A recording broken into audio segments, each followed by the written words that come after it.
All right, welcome back to Yahoo Finance Live on this Wednesday morning. A lot of corporate earnings. We got the Fed coming out later. And then tonight, we are going to hear from the president. Joe Biden is set to speak before a joint session of Congress. Do not call it a State of the Union address. Rick Newman joins us now to tell us what we can expect from the president this evening, Rick, and specifically when it comes to Biden's plans on taxes, how much money he wants to raise, and what he wants to do with some of that money.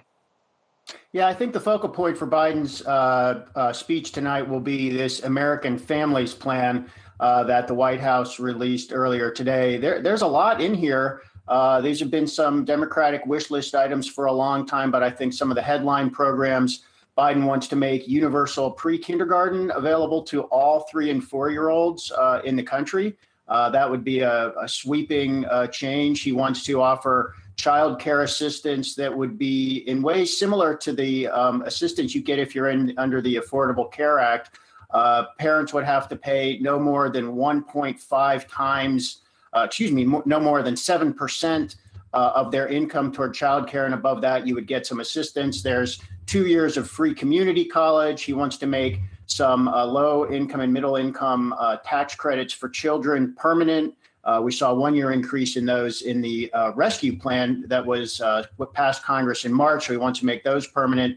And of course, the way he wants to pay for all this is what we've been hearing for some time. He wants to raise the capital gains income tax on people who earn more than $1 million and boost the top income tax rate back to 39.6%, which is where it was before Trump lowered it in 2017. So there's a long list of stuff in here. And this is the third of Biden's big plans. All told, he wants to do $6 trillion in new spending. I mean, it's just a huge set of programs.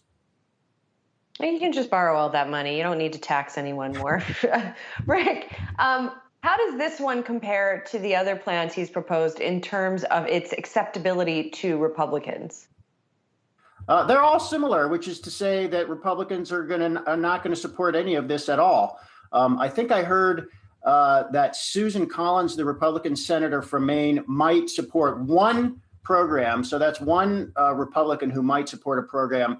None of this is going to get Republican support. So if you broke off these ideas one at a time, there are some Republicans who support some of them. Universal pre-K, for example.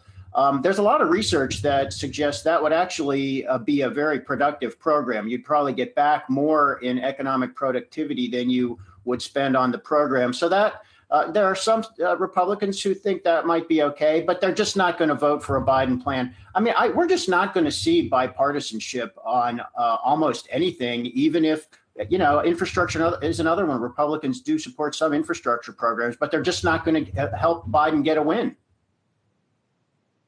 All right, there it is. No reason to talk to the other side. Yahoo Finance, Rick Newman tells us here. All right, Rick, enjoy the next 11 hours while we wait for the president to appear. We'll check in with you later on this week.